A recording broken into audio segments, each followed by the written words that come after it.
Sebelum kita mulai, pastikan kamu menonton video ini sampai habis. Karena di dalamnya ada fakta-fakta luar angkasa yang begitu menakjubkan. Tentang matahari yang menyala tanpa henti. Tentang Mars yang mungkin pernah memiliki kehidupan. Tentang meteor yang membawa asal-usul kita. Hingga misteri lubang hitam yang menelan cahaya. Dan jangan lupa untuk subscribe channel ini. Agar kamu tidak ketinggalan kisah-kisah luar biasa lainnya tentang alam semesta dan rahasia di balik langit yang kita pandangi setiap malam. Di atas langit yang sunyi terbentang hamparan tak bertepi. Di sanalah segalanya bermula. Lautan kosmos yang gelap, tenang, dan tanpa batas menjadi panggung bagi lahirnya bintang, planet, serta kehidupan. Manusia, makhluk kecil di sudut galaksi, telah lama menatap langit dengan rasa ingin tahu. Dari tanah yang kita pijak, kita memandang ke atas dan bertanya, apa yang ada di luar sana? Dari mana asal semua ini? Dan apakah kita sendirian? Pertanyaan-pertanyaan itu telah menuntun manusia sejak awal peradaban. Dari pengamat bintang di gurun Mesopotamia hingga para ilmuwan yang menatap data dari teleskop luar angkasa. Rasa ingin tahu adalah bahan bakar utama peradaban. Ia mendorong kita untuk melampaui batas, melawan ketidakpastian, dan menembus kegelapan semesta. Setiap cahaya yang kita lihat di langit malam adalah sejarah yang datang dari masa lalu. Bintang-bintang itu memancarkan sinarnya, menempuh jarak jutaan tahun cahaya, sebelum akhirnya mencapai mata kita. Ketika kita memandang langit, sebenarnya kita sedang melihat ke masa lalu. Kita sedang menyaksikan jejak waktu. Tertulis di atas kanvas hitam alam semesta. Dari bumi, manusia mulai melangkah keluar. Kita membangun roket, mengirim satelit dan menjelajahi ruang hampa di antara planet-planet. Langkah pertama manusia di bulan menjadi bukti bahwa batas bukanlah akhir, dan kini pandangan kita tertuju pada satu tujuan baru, Mars. Planet merah itu dingin dan sunyi, namun di sana terdapat petunjuk tentang masa lalu tata surya. Jejak sungai kering, kawah kuno, dan lapisan batu yang menyimpan rahasia air yang pernah mengalir. Para peneliti percaya, Mars mungkin pernah memiliki kehidupan mikroba. Dan jika benar, maka kehidupan bukanlah sesuatu yang unik di alam semesta ini. Misi menuju Mars bukan hanya soal teknologi, tetapi tentang keyakinan. Keyakinan bahwa manusia mampu bertahan dan beradaptasi di tempat yang tak bersahabat. Keyakinan bahwa kita dapat membawa kehidupan ke planet yang kini sunyi. Dan yang terpenting, keyakinan bahwa rasa ingin tahu adalah bagian dari jati diri manusia. Namun sebelum kita menatap Mars, kita harus memahami sumber kehidupan kita, matahari. Matahari bintang tunggal yang menjaga tata surya tetap hidup. Ia bukan hanya bola api di langit, tetapi mesin raksasa yang mengubah hidrogen menjadi cahaya dan panas. Cahaya yang kita rasakan di kulit kita hari ini sebenarnya lahir 8 menit yang lalu. 8 menit perjalanan foton dari inti matahari ke wajah kita. Tanpanya bumi hanyalah batu beku yang terapung di kegelapan. Terlalu dekat maka semua kehidupan akan terbakar. Terlalu jauh maka semuanya akan membeku. Keseimbangan yang rapuh ini membuat bumi menjadi tempat yang sempurna bagi kehidupan. Namun matahari tidak akan bersinar selamanya. Suatu hari, ia akan kehabisan bahan bakarnya. Dan ketika saat itu tiba, ia akan membesar menjadi raksasa merah, menelan planet-planet dalam panasnya. Tapi masih lama, miliaran tahun dari sekarang. Sampai saat itu tiba, sinarnya akan terus menjadi sumber kehidupan bagi semua yang hidup di planet ini.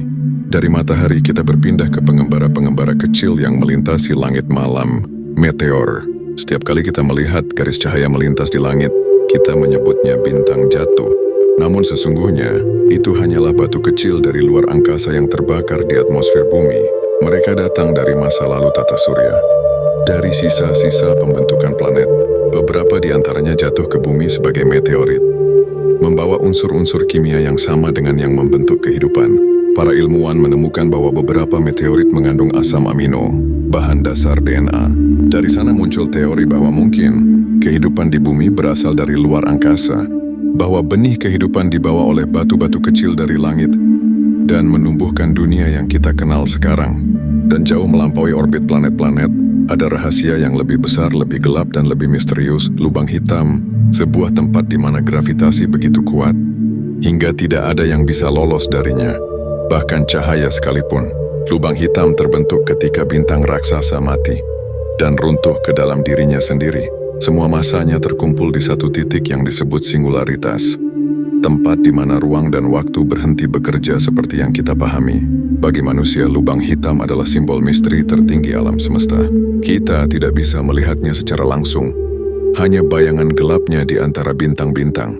Namun melalui pengamatan gelombang gravitasi dan citra yang diambil oleh teleskop radio di seluruh dunia, kita telah membuktikan keberadaannya. Lubang hitam bukan lagi teori, ia nyata, dan menjadi bagian penting dari cara semesta bekerja. Mungkin di balik setiap lubang hitam, ada jalan menuju alam semesta lain, atau mungkin di dalamnya tersimpan awal mula segalanya. Kita belum tahu, dan mungkin justru disitulah keindahannya, karena manusia tidak selalu membutuhkan jawaban untuk merasakan kagum. Terkadang keheningan dan ketidaktahuan justru membuat kita merasa kecil, dan sekaligus luar biasa. Semesta ini luas, terlalu luas untuk bisa dipahami sepenuhnya oleh pikiran manusia. Namun justru karena itu kita terus mencoba, kita terus mencari, meneliti dan mempelajari. Bukan karena kita ingin menaklukkan alam semesta, tetapi karena kita ingin memahami tempat kita di dalamnya. Kita adalah bagian dari bintang-bintang. Atom yang membentuk tubuh kita dulu pernah terbakar di dalam jantung bintang yang mati miliaran tahun lalu. Dari debu bintang itulah kita berasal. Dan suatu hari kita akan kembali menjadi bagian dari langit. Itulah siklus kehidupan dalam skala kosmos. Sebuah perjalanan panjang antara lahir, hidup, dan kembali ke asal. Dan selama kita masih menatap bintang, semesta akan selalu berbicara kepada kita, pelan, lembut, dan abadi. Di pusat tata surya, berdiri raksasa yang bersinar. Sumber cahaya, sumber panas, dan sumber kehidupan bagi semua yang mengelilinginya. Ia adalah matahari. Bintang yang telah menjaga keseimbangan kehidupan di bumi selama lebih dari 4,5 miliar tahun. Matahari tampak begitu tenang dari kejauhan, namun di balik sinarnya yang hangat, tersembunyi kekuatan yang luar biasa besar. Di dalamnya setiap detik terjadi ledakan energi yang tak terbayangkan. Ledakan yang cukup untuk menerangi seluruh tata surya. Inti matahari adalah tempat di mana fusi nuklir terjadi. Atom-atom hidrogen saling bertabrakan di bawah tekanan dan suhu yang mencapai lebih dari 15 juta derajat Celcius. Dalam tabrakan itu, 4 atom hidrogen bergabung menjadi 1 atom helium. Sebagian kecil masanya hilang, berubah menjadi energi. Sesuai persamaan yang pernah ditulis oleh Einstein, E sama dengan mc². Energi yang dihasilkan dalam inti matahari membutuhkan waktu yang sangat lama untuk mencapai permukaan. Bukan 1 jam, bukan 1 hari, tapi sekitar 100.000 tahun. Foton yang lahir di pusat matahari menempuh perjalanan panjang, memantul dari atom ke atom, tersesat, tertahan, lalu perlahan keluar.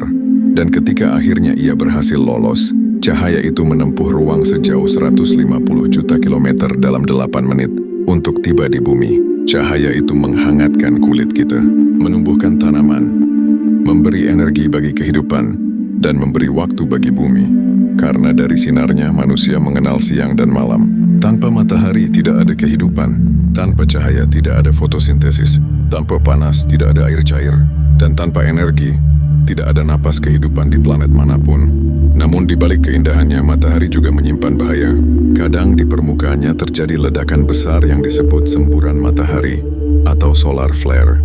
Ledakan ini melepaskan partikel bermuatan ke seluruh arah, menciptakan badai matahari yang bisa memengaruhi planet di sekitarnya. Ketika badai ini mencapai bumi, partikel-partikel itu dapat mengganggu sistem komunikasi, listrik, bahkan satelit di orbit. Tetapi di sisi lain, badai ini juga menciptakan sesuatu yang indah. Cahaya hijau dan ungu di langit utara dan selatan, yang kita sebut aurora. Aurora adalah tarian cahaya di langit malam. Ketika partikel dari matahari bertemu medan magnet bumi, mereka menari, berputar, dan memancarkan warna di langit gelap. Indah, lembut, dan mengingatkan kita bahwa keindahan bisa lahir dari kekacauan. Matahari tidak hanya memberi kehidupan, tetapi juga menentukan takdir bumi. Ia menjaga orbit planet-planet dengan gaya gravitasinya. Ia memegang kendali atas musim, iklim, dan arus udara. Setiap tetes hujan, setiap tiupan angin, semuanya berawal dari panas yang ia pancarkan. Namun matahari juga punya batas waktu. Seperti setiap bintang, ia memiliki masa hidup. Sekarang ia berada di pertengahan usianya, fase yang stabil, di mana fusi hidrogen masih berlangsung dengan tenang. Namun ketika hidrogen di intinya habis, ia akan berubah. Dalam beberapa miliar tahun ke depan, matahari akan membengkak menjadi bintang raksasa merah. Ia akan tumbuh begitu besar hingga menelan Merkurius, Venus, bahkan mungkin bumi. Lalu setelah itu ia akan mati. Kematian bintang tidak seperti kematian makhluk hidup. Ia tidak lenyap begitu saja, ia berubah wujud. Matahari akan melepaskan lapisan luarnya, menciptakan nebula indah di langit. Awan gas bercahaya yang berputar lembut. Yang tersisa hanyalah inti kecil, padat dan panas, bintang katai putih, yang akan perlahan mendingin selama miliaran tahun. Namun sebelum saat itu tiba, ia akan terus bersinar, ia akan terus menjadi penjaga kehidupan di tata surya. Dan setiap kali kita memandang matahari terbit, sebenarnya kita sedang menyaksikan keajaiban alam yang terus berlangsung sejak awal waktu. Para ilmuwan mempelajari matahari dengan penuh kehati-hatian. Mereka menggunakan teleskop khusus, satelit dan wahana luar angkasa seperti Solar and Heliospheric Observatory, Parker Solar Probe, dan Solar Orbiter. Wahana-wahana ini dikirim untuk mengamati korona, lapisan terluar matahari yang justru lebih panas daripada permukaannya. Fenomena ini masih menjadi misteri besar bagi fisika modern. Bagaimana mungkin bagian luar bintang lebih panas dari intinya?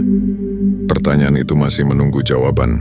Salah satu keberhasilan besar adalah ketika Parker Solar Probe mendekati matahari sejauh 6 juta kilometer, jarak terdekat yang pernah dicapai manusia terhadap bintang itu. Wahana ini menembus badai magnet dan radiasi yang luar biasa kuat, mengirimkan data penting yang membantu kita memahami bagaimana matahari memengaruhi seluruh tata surya. Karena pada kenyataannya, apapun yang terjadi di matahari memengaruhi bumi secara langsung. Perubahan kecil dalam aktivitasnya bisa berdampak besar pada iklim dan teknologi di planet kita. Itulah sebabnya, memahami matahari bukan hanya soal astronomi, tapi juga tentang masa depan kehidupan. Cahaya matahari yang sampai ke bumi tidak hanya membawa energi, tapi juga pesan. Pesan dari masa lalu. Cahaya itu lahir di dalam bintang 4,5 miliar tahun lalu, dan kini menerangi wajah-wajah manusia yang menatapnya dengan kagum. Di setiap sinar pagi yang menembus awan, ada kisah tentang kelahiran bintang, tentang reaksi nuklir, dan tentang keseimbangan yang rapuh di alam semesta. Dan di setiap senja, ketika matahari perlahan tenggelam, kita diingatkan bahwa keindahan juga bisa muncul dari perpisahan yang sementara. Bumi berputar, matahari bersinar, dan kehidupan terus berlangsung di antara keduanya. Itulah tarian kosmis yang menjaga segala sesuatu tetap hidup. Dan meskipun kita tahu bahwa suatu hari matahari akan padam, kita juga tahu bahwa dari abu kematiannya akan lahir bintang-bintang baru, planet-planet baru, dan mungkin kehidupan baru. Karena begitulah cara alam semesta bekerja. Dari akhir selalu muncul awal yang baru. Dari kegelapan selalu lahir cahaya. Matahari adalah pengingat bahwa kita hidup di tengah keajaiban yang terus terjadi setiap detik. Dan selama kita masih bisa merasakan hangatnya di kulit, berarti kita masih menjadi bagian dari kisah panjang semesta ini. Malam yang tenang, langit hitam dihiasi oleh cahaya bintang yang berkelip. Tiba-tiba, sebuah garis cahaya melintas cepat. Sebentar namun indah, itulah meteor, sebuah batu kecil dari luar angkasa yang terbakar di atmosfer bumi. Kita sering menyebutnya bintang jatuh, padahal yang jatuh bukanlah bintang, melainkan serpihan batu yang telah mengembara di ruang hampa selama miliaran tahun. Mereka datang dari masa lalu, dari sisa-sisa pembentukan tata surya. Ketika tata surya terbentuk, awan gas dan debu berputar di sekitar matahari muda. Dari pusaran itu terbentuklah planet-planet. Namun tidak semua debu sempat menjadi planet. Sebagian kecil tertinggal, menggumpal menjadi batu, es, dan logam. Mereka itulah asteroid dan komet. Dan dari sanalah asal setiap meteor yang kita lihat di langit malam. Sebagian besar batu itu berdiam di sabuk asteroid antara Mars dan Jupiter. Sabuk ini adalah wilayah luas yang dipenuhi benda-benda kecil, mengorbit matahari dengan setia. Namun sesekali, gaya gravitasi Jupiter mengguncang keseimbangan. Sebuah batu terlempar keluar dari jalurnya, menembus ruang dan kadang melintas dekat bumi. Jika ia tertarik oleh gravitasi planet kita, ia akan jatuh terbakar di atmosfer dan menjadi kilatan cahaya singkat, meteor. Sebagian besar meteor terbakar habis di udara, namun ada pula yang berhasil mencapai permukaan bumi. Ketika itu terjadi, batu itu disebut meteorit, dan meteorit adalah salah satu benda paling berharga dalam dunia sains, karena di dalamnya tersimpan sejarah tata surya yang tidak bisa ditemukan di tempat lain. Beberapa meteorit ditemukan mengandung asam amino, bahan dasar pembentuk kehidupan. Molekul sederhana yang juga membentuk DNA dan protein di tubuh kita. Dari penemuan ini muncul teori yang menakjubkan, bahwa kehidupan di bumi mungkin tidak berawal di sini, melainkan dibawa dari langit oleh batu-batu kecil seperti itu. Teori ini disebut panspermia, sebuah gagasan bahwa kehidupan dapat menyebar dari satu planet ke planet lain melalui puing-puing kosmik. Bisa jadi, miliaran tahun lalu ketika bumi masih muda dan dipenuhi lautan lava, meteor dari tempat lain jatuh, membawa bahan kimia yang kelak menjadi cikal bakal kehidupan. Mungkin, dari sana kehidupan pertama kali muncul. Mungkin, kita semua adalah anak dari batu-batu langit. Namun meteor tidak selalu membawa kehidupan. Kadang mereka juga membawa kehancuran. 66 juta tahun yang lalu, sebuah batu selebar 10 km melesat menuju bumi. Kecepatannya luar biasa, lebih dari 20 km per detik. Ketika menabrak, energi yang dilepaskan setara dengan miliaran bom nuklir. Bumi berguncang, langit terbakar, dan sebagian besar kehidupan pun musnah. Peristiwa itu dikenal sebagai kepunahan dinosaurus, sebuah tragedi besar yang mengubah jalannya sejarah bumi. Namun dari kehancuran itu muncul awal yang baru. Hilangnya hewan-hewan raksasa membuka ruang bagi mamalia untuk berkembang, dan jutaan tahun kemudian, dari mamalia itulah lahirlah manusia. Begitulah cara alam bekerja. Batu yang sama bisa membawa kehidupan, tapi juga bisa membawa kehancuran. Ia tidak jahat, tidak pula baik. Ia hanya bagian dari keseimbangan yang menjaga semesta tetap bergerak. Setiap kali kita melihat meteor jatuh, kita sebenarnya sedang menyaksikan sisa-sisa sejarah tata surya bertabrakan dengan masa kini. Sebuah momen kecil tapi syarat makna, kilatan cahaya yang hanya berlangsung sepersekian detik, namun membawa cerita berumur miliaran tahun. Di padang pasir, di es kutub, di gunung dan dataran, ilmuwan mencari potongan batu itu. Mereka meneliti komposisinya, mempelajari isotop, dan menganalisis strukturnya. Dari sana mereka mempelajari bagaimana planet terbentuk, bagaimana air muncul, dan bagaimana unsur-unsur kehidupan tersebar di seluruh kosmos. Beberapa meteorit bahkan datang dari Mars, ditemukan di bumi, tapi berasal dari planet merah itu. Dahulu ketika asteroid besar menabrak Mars, sebagian permukaannya terlontar keluar angkasa, mengembara selama jutaan tahun, hingga akhirnya jatuh ke bumi. Di dalamnya ditemukan jejak mineral dan gas yang sama dengan yang ada di atmosfer Mars, dan sebagian bahkan menyimpan struktur mikroskopis yang mirip fosil mikroba. Apakah itu bukti kehidupan di Mars? Kita belum tahu pasti. Namun batu-batu itu memberi kita harapan. Harapan bahwa kehidupan mungkin bukan hanya milik satu planet. Mungkin di antara bintang-bintang, ada dunia lain yang juga hidup. Meteor juga menjadi pengingat akan rapuhnya kehidupan di bumi. Setiap hari ribuan batu kecil melintas di dekat planet ini. Sebagian besar tidak berbahaya. Namun para astronom terus mengamati langit, memetakan jalur asteroid, untuk memastikan tidak ada yang mengancam bumi dalam waktu dekat. Kita belajar dari masa lalu, agar tidak terkejut oleh masa depan. Kini manusia tidak hanya menunggu batu jatuh dari langit, kita mulai pergi ke sana. Misi ke asteroid telah dilakukan, seperti Hayabusa dari Jepang, dan Osiris-Rex dari Amerika Serikat. Mereka mendarat di batu-batu kecil di luar angkasa, mengambil sampel lalu membawanya kembali ke bumi. Untuk pertama kalinya, manusia benar-benar menyentuh sejarah tata surya dengan tangannya sendiri. Dari batu-batu itu kita belajar bahwa air dan karbon, dua elemen penting bagi kehidupan, ternyata banyak tersebar di luar sana. Artinya bahan pembentuk kehidupan tidak hanya ada di bumi. Ia tersebar luas menunggu waktu dan tempat yang tepat untuk menumbuhkan kehidupan baru. Ketika kita melihat meteor melintas, kita sedang menyaksikan hubungan antara masa lalu dan masa depan, antara asal-usul dan kemungkinan. Cahaya singkat di langit malam itu bukan sekadar keindahan. Ia adalah pengingat bahwa kita berasal dari sesuatu yang jauh lebih besar dari diri kita sendiri. Manusia sering berkata bahwa hidup itu sementara, namun batu-batu ini telah mengembara selama miliaran tahun. Mereka telah melihat lahir dan matinya bintang, terbentuknya planet dan jatuhnya kehidupan. Dan kini mereka jatuh di depan mata kita. Mungkin dalam diri setiap manusia ada sebagian kecil dari batu itu. Karbon di tubuh kita, besi di darah kita, kalsium di tulang kita. Semuanya berasal dari bintang yang mati. Kita adalah hasil dari debu yang sama yang membentuk meteor itu. Kita tidak hanya memandang langit, kita adalah bagian darinya. Jadi setiap kali sebuah meteor melintas, ingatlah, itu bukan sekadar batu jatuh. Itu adalah salam dari masa lalu, pesan dari semesta, dan pengingat lembut bahwa kita lahir dari bintang dan suatu hari akan kembali ke sana. Di atas sana, langit tidak pernah benar-benar diam. Bintang lahir dan mati. Planet berputar tanpa henti. Batu-batu kecil melintas membawa kisah dari masa lalu. Dan di tengah luasnya semesta, kita manusia berdiri di atas sebuah titik kecil bernama bumi. Menatap ke atas dan bertanya, siapa kita sebenarnya? Dan sejauh apa kita bisa memahami keajaiban ini?